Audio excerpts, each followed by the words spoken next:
Olá, tudo bem? Eu criei um artigo tratando de eugenia e eu vou ler para vocês. Vou ler o artigo para vocês. Ele está em um dos meus blogs, então vamos lá.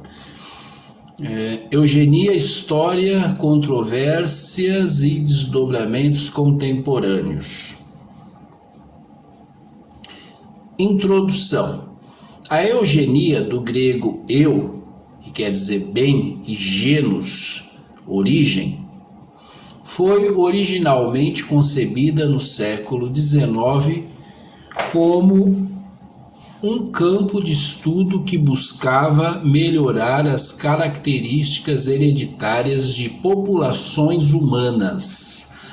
Apesar de ter ganhado notoriedade por práticas eticamente reprováveis no século XX, o conceito evoluiu e hoje é objeto de discussão em contextos bioéticos, médicos e sociais mais amplos, especialmente no que se refere a tecnologias reprodutivas e à prevenção de doenças hereditárias. 1. Origens e desenvolvimento histórico da eugenia.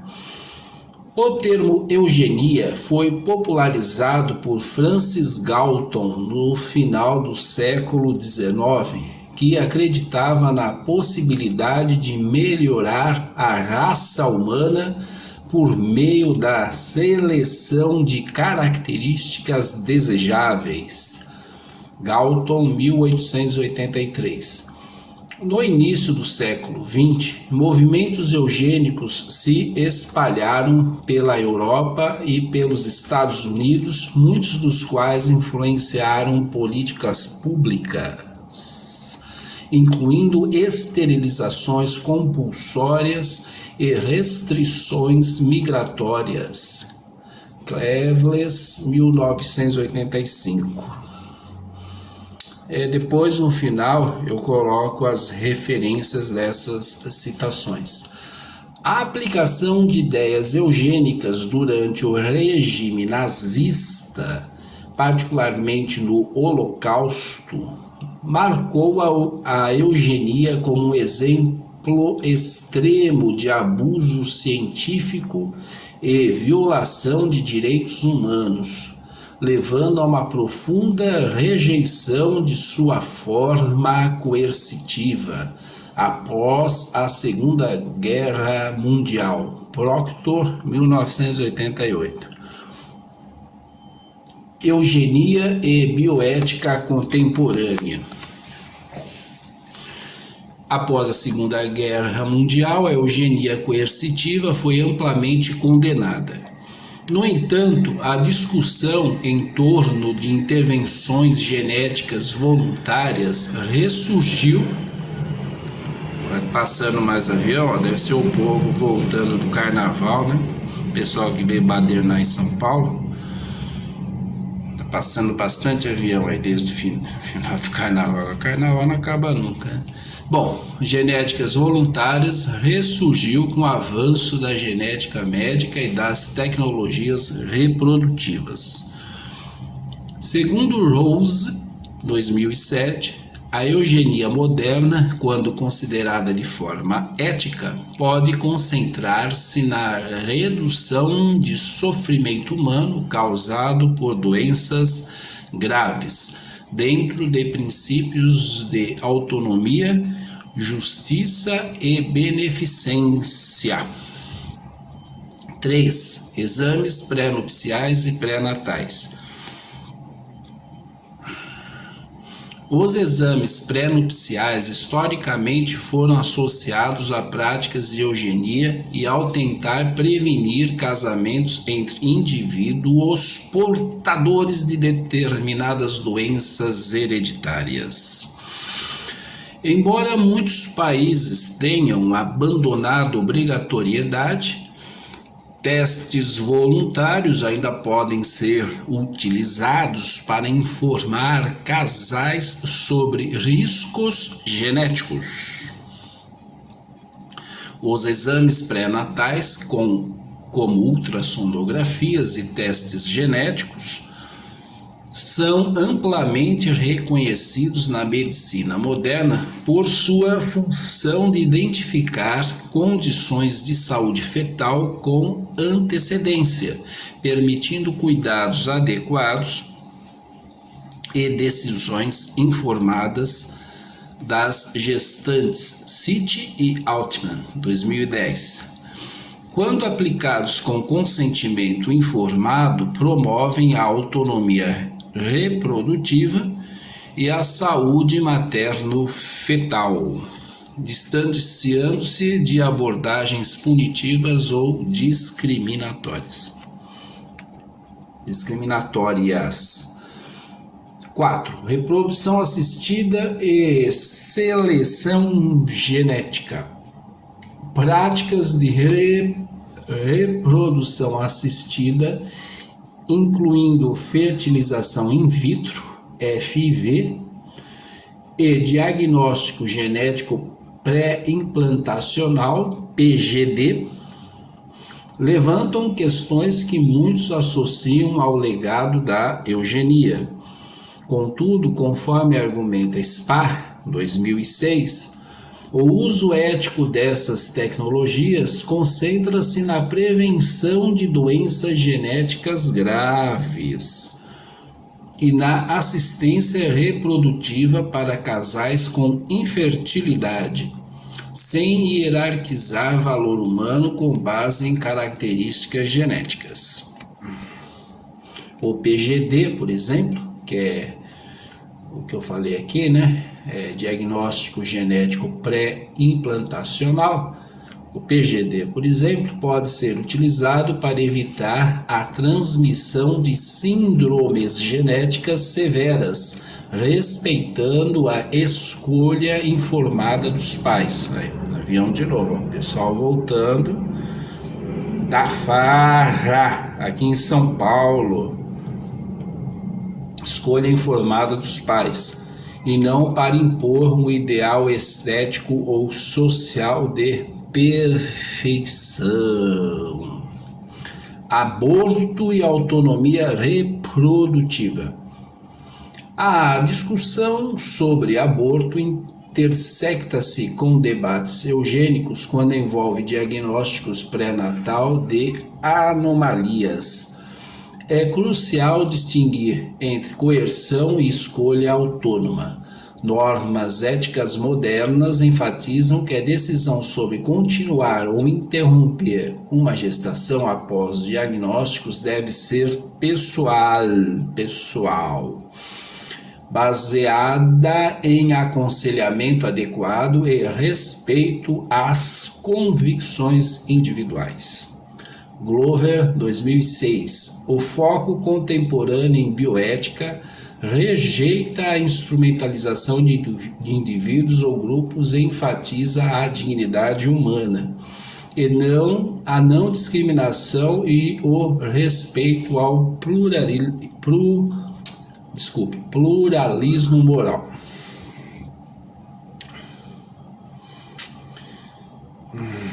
Pluralismo moral. Conclusão: embora a eugenia tenha uma história marcada por abusos e discriminações, suas discussões contemporâneas, quando enquadradas em princípios éticos sólidos, priorizam prevenção de sofrimento, autonomia e saúde pública. Exames pré-nupciais e pré-natais, reprodução assistida e decisões informadas sobre aborto podem, em contextos éticos e voluntários, contribuir para o bem-estar sem repetir práticas coercitivas do passado. A reflexão crítica e a regulamentação ética são essenciais para garantir que tais práticas respeitem os direitos humanos e a diversidade. Bom, é um artigo óbvio, introdutório, né? E bem resumido mesmo. Deixa eu ver se eu consigo aqui fazer um complemento, né? Deixa eu ver aqui. Espera um pouquinho só. Vou tentar aqui fazer um acréscimo, tá? Fale sobre eugenia. Vamos ver aqui o que o chat nos fala. A eugenia é um conjunto de ideias e práticas voltadas ao aperfeiçoamento genético da população humana por meio do controle da reprodução. O termo foi criado no final do século XIX por Francis Galton, primo de Charles Darwin, e deriva do grego eubon e genus nascimento, significando literalmente bem-nascido. Como o texto já fala. Origem e fundamentos, né? Inspirada na teoria da evolução e nas ideias de hereditariedade, então, em desenvolvimento, a eugenia surgiu em contexto marcado pelo entusiasmo científico e pelo positivismo. Galton defendia que características consideradas desejáveis, como inteligência, saúde e aptidões físicas, poderiam ser estimuladas na população por meio de políticas que favorecessem a reprodução de determinados grupos.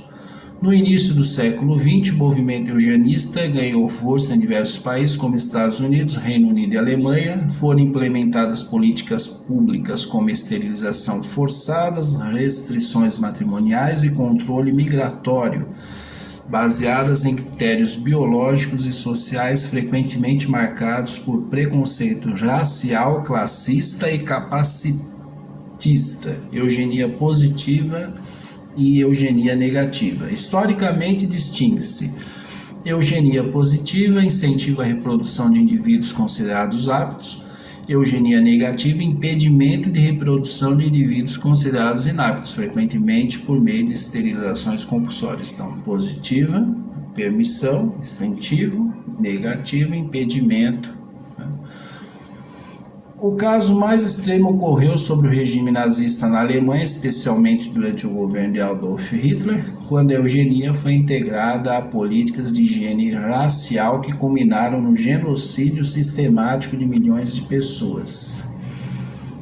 Críticas e crise do movimento. Após a Segunda Guerra Mundial, as atrocidades associadas à eugenia levaram à forte rejeição científica e ética do movimento. O desenvolvimento da genética moderna demonstrou que traços complexos como inteligência e comportamento não são determinados de forma simples por herança genética, mas resultam da interação entre múltiplos genes e fatores ambientais. Além disso, a eugenia passou a ser amplamente criticada por violar princípios fundamentais como dignidade da pessoa humana, autonomia reprodutiva, igualdade e não discriminação. Desdobramentos contemporâneos e bioética. Embora a eugenia como política coercitiva tenha sido amplamente condenada, certos avanços biomédicos contemporâneos levantam debates éticos relacionados ao tema, como exames pré-nupciais, identificação de doenças genéticas hereditárias antes do casamento, exames pré-natais, diagnóstico de anomalias cromossômicas ou genéticas durante a gestação, reprodução assistida, seleção de embriões em técnicas com fertilização in vitro, edição genética, tecnologia como CRISPR-Cas9, né? CRISPR-Cas9, alguma coisa assim. Essas práticas são geralmente justificadas sob a perspectiva da prevenção de doenças e da autonomia dos pais, não do aperfeiçoamento da espécie. Ainda assim, estudiosos discutem se tais intervenções configurariam uma forma de eugenia liberal, termo usado para designar decisões reprodutivas individuais baseadas em informação genética, em contraste com políticas estatais coercitivas. Debate atual. O debate contemporâneo gira em torno de questões como: até que ponto é legítimo intervir geneticamente? Existe diferença moral entre tratar doenças e melhorar características humanas? Como evitar que desigualdades sociais sejam ampliadas pelo acesso desigual às tecnologias genéticas? Hoje, a discussão sobre eugenia está inserida no campo da bioética, da genética médica e dos direitos humanos, buscando equilibrar avanço científico com respeito à dignidade humana. Melhorou um pouco, né? Deixou um pouquinho mais rico, né? O texto. Vou até acrescentar lá no meu texto aqui. Eu havia lido assim e vi que estava fraco, mas bom, é um início de conversa, não é verdade? Não estou aqui fazendo um tratado de eugenia. Esse assunto nos é caro porque nós temos uma adaptação no romance O Presidente Negro, de Monteiro Lobato, e o tema principal da obra é eugenia, que estava muito em voga na época, né? Em 1926, faz um pouco, a gente tem a memória fraca. Estou com a peça há 4 anos, mas 1926, quer ver? Quando foi escrito O Presidente Negro de Monteiro Lobato. Vamos ver, acho que é isso mesmo, 1926 ou 28, eu sempre confundo. 1926. A obra foi publicada inicialmente nesse mesmo ano em forma de folhetim. A nossa linguagem é essa mesma, viu? Celular na mão, tremendo, cortando, né? E tudo isso. O som, né? Estúdio vivo, em forma de folhetim e depois lançada como livro. Também é conhecido pelo subtítulo Choque das Raças. Trata-se de uma narrativa de ficção científica com forte conteúdo ideológico, refletindo debates sobre raça, ciência e eugenia presentes no início do século XX. Era esse, né, o nosso intuito, né, fazer essa introdução ao tema e essa referência ao nosso trabalho, ao nosso monólogo, a adaptação do romance O Presidente Negro. Vamos continuar a falar disso. Muito obrigado.